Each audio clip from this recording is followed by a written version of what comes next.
think some of the fans are very upset when I say that it's a character and I'm playing a part, you know. So. Friends tell me I should try it between earth and sky. Oh, I know that I would like to do the mile high. When you started, in a way, when Blondie kind of came about, it exploded.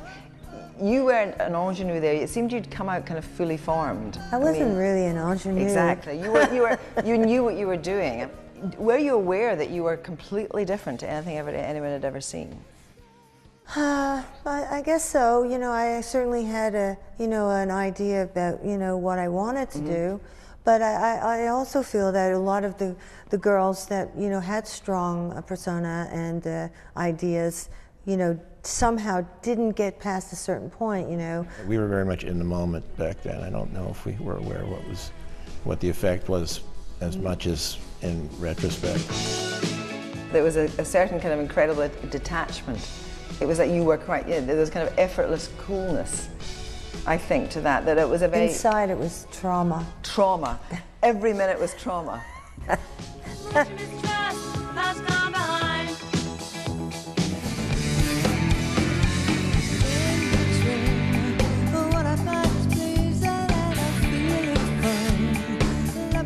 Did you ever think you'd still be touring?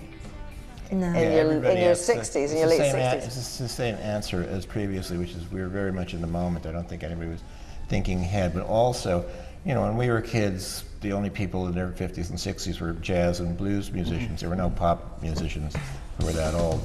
Rock and roll is a young form. When you were young, I read that you had actually thought perhaps that you had been Marilyn Monroe's daughter. Yeah, but I don't think that I was ever young, actually. I think that I've always been old. When I met her, she was 26, I think. And there was a really big deal when Cream magazine outed her as being 33 years old in the beginning of her career, and that was like, whoa, I just flashed my underpants and away you went. Took care of that. When you're ready for it, call me. You said, I think, you were so glad you had all the radical experiences in your life that you had. Does that also include you've talked about this a lot, I know, but the kind of the drugs period? Are you glad in a way you had that? Is that still something you don't regret? I think I regret certain aspects of it, for sure. But it's part of, definitely part of the culture and the times. And I certainly think I was, of a mind to experiment. And I think that I still am, perhaps not in the drug world, but I think experimentation and trying things is something that's deeply rooted in me. And the problem with drugs and smoking pot every day is that it makes everything have the same importance. The little things are as important as the big things, and I don't know if that's a good mental state to be in. Chrissy. Chrissy. What we doing next? Chrissy. Chris. What? Chrissy. We're going to do Rapture. After the guitar solo, what do you want to do? You want to bring it down? How do you want to do that? You never do it the same way twice. I don't know. You're really funnily rude to Clem. Yeah. Well, he's a complete pain in the ass, but he's a great drummer. His playing, just gets better and better. So he's living the dream. But it's like a dysfunctional family situation. Yes, like that. The band's pretty stable now, really. But there are aspects of that. All right, whatever. The creative partnership, I mean, you had to have each other for this, didn't you? Yeah, this is some weird thing. Click. Yeah. Goes on.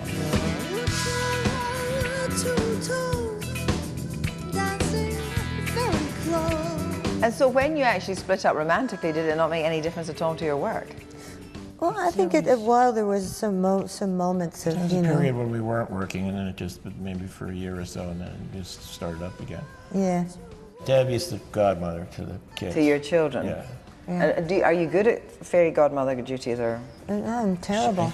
I still haven't left them with her yet. What age are they? I fear They're it. 8 and 10. I fear it greatly. Yeah. Really?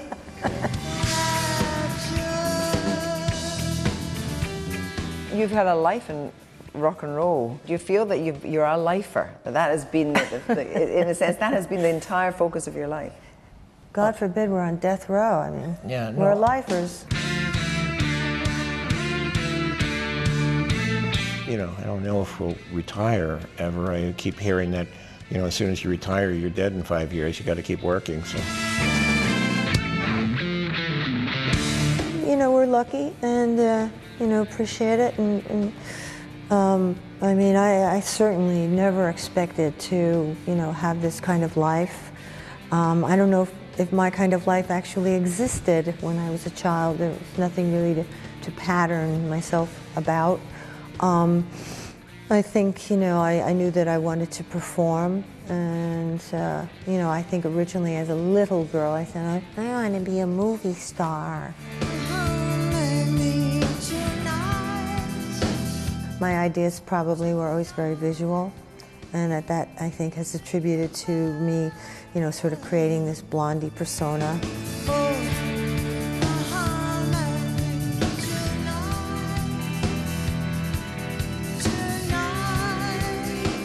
Is there anything you regret that you haven't done yet, or you still want to do, or, I mean, are you two cooking up something else?